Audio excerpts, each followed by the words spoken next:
of the masculinity established in dominant culture. However, I am also cognizant that resistance masculinity does have some limitations. For example, one might argue that the public displays of gender machismo is not only a form of resistance against class and race oppression, but gender is commonly viewed as an effect of the dominant class or race relations, and what is obscured or even drops out of sight is that it is the feminist observation that masculinity itself is a form of domination over women. Furthermore, some of these limitations emerged when I interviewed various individuals for this project, and I will illustrate that with my case study on the Pacific Northwest. Nevertheless, the sport of Mexican cockfighting provides an opportunity to examine ethnic Mexicans within a sphere rarely seen by the majority of the public, and it offers the investigator an unusual opportunity to observe displays of masculinity within this realm. So right now I'm going to transition into now my family's history in cockfighting, but I do want to show you a few more images.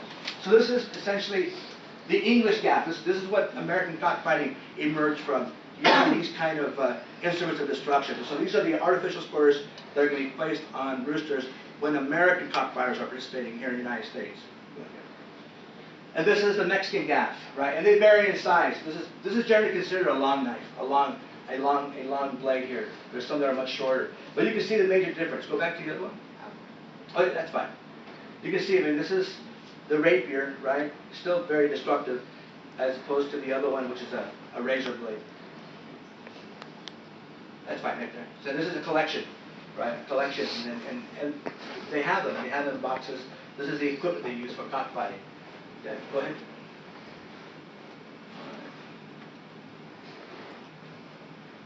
Well, I'm going to talk about that, so we'll go ahead and skip that image right there.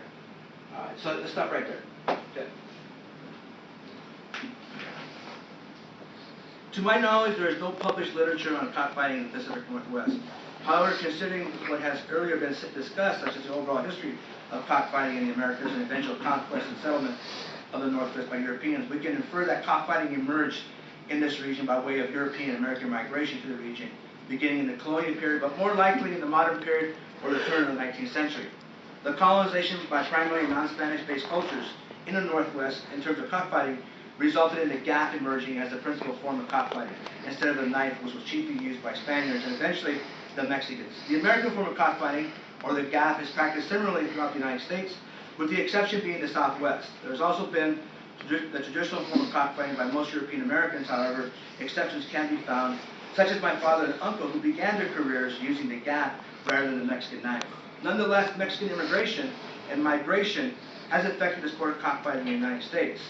First-generation Mexicans, such as my father and my uncle, find in the cockfight a cultural cocoon to protect them from the alienation, domination, and isolation within American society and culture. My father and uncle maintained this tradition as a means of maintaining their cultural identity as Mexicanos, part of which includes the notion of machismo, masculinity, two important components of Mexican cockfighting. Very early, I came to the realization that my father and uncle were not simply spectators. Instead, they were actually men of prominence and importance in the sport that has been described as barbaric, cruel, low-life, culturally backward, and criminal. By the time I reached the age of 12, my father and uncle had garnered the respect and admiration of fellow galleros and aficionados of the sport. Although illegal in all but, well, you can date my paper here for a couple of years. Although illegal in all but 2 states in the U.S., now as of 2010, it is now illegal in all 50 states. Louisiana and New Mexico were the die-hard holdouts until about a year ago. New Mexico finally outlawed it. So now all 50 states, it is illegal to participate in cockfighting. The most prominent of these magazines in which cockfighting is promoted is the Gamecock magazine. So then, I'll mention something about this in a second also. But this magazine here, there are over like 200,000 current subscribers to the Gamecock magazine. So the fact that there's a Gamecock magazine tells you that the sport it continues to flourish regardless of its legal status here in the United States. And the other way to kind of conceptualize this magazine is that this is the equivalent to Sports Illustrated for cockfighters. I mean, if you are featured in this magazine, then you have reached the epitome of the sport, so to speak. So Gamecock, we should go this for one more. And I think Rick Steele is going to come up. So there's actually a number of different magazines, right, that promote cockfighting. But For the United States, Gamecock and Grit Steel are probably the two most prevalent magazines that promote it. So the most prominent of these are Gamecock and Grit Steel, with one lesser known publication known as the Feathered Warrior, which is the next image. The Feathered Warrior. In fact, my father and uncle were once featured in the issue of Gamecock for having won a significant number of their cockfights. In the cockfighting world, this is the equivalent of being featured in Sports Illustrated, and quite an honor insofar as a sport that is illegal, considered revolting and cruel by many. Nevertheless, my father and uncle excelled in this particular and unusual space. To further explore cockfighting in Mexican culture, I've examined the origins of my family's rural background in Mexico, as well as interviewed other galleros who have similar origins, to gauge their similarities or difference in culture continuity while in the United States. I was raised in a traditional family structure, with my father dominant but not domineering, if that makes sense. You can ask me questions about that. Nonetheless, the notion of machismo remains strong and prevalent in my family, and it shaped my own masculinity during my adolescent years. Cockfighting reinforced the notion of masculinity in my family along the lines of the patriarchal structure. A Mexican cockfight can take place on any occasion where men gather. They can be spontaneous events, as I have seen happen.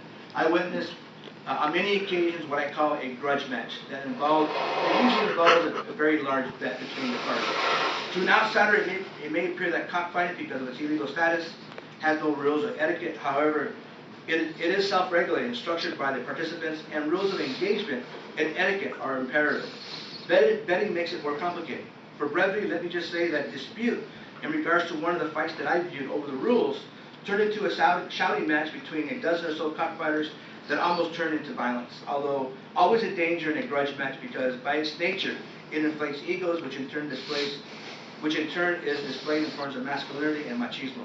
The bravado of the cockfight and of the galleros themselves can at times reach the absurd rhetorical level about who possesses, and again, quote, the largest cojones.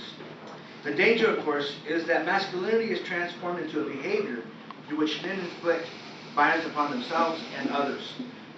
Immolating their cocks, they seek not to show tameness, meekness, or a lack of cojones. I actually have balls here. My father was in the midst of this dispute, and I stood watching, wondering whether I myself would be pulled into this surreal event. As my father and the other cockfighter came closer to each other, it seemed as if they had become the cocks themselves. Their words were reminiscent of the sounds cocks made as they battled, and their human body language resembled that of cocks ready to plunge in for the kill. In this case, however, cooler heads prevailed. A draw was declared, and the challenge was left without serious incident. At another cockfight in which my father's cock was pitted against another Mexican cock, the fight began as they all do, with the two male handlers in the middle of the pit, slowly dancing with their cocks in their hands, enticing the birds by allowing them to bill each other to begin the fight.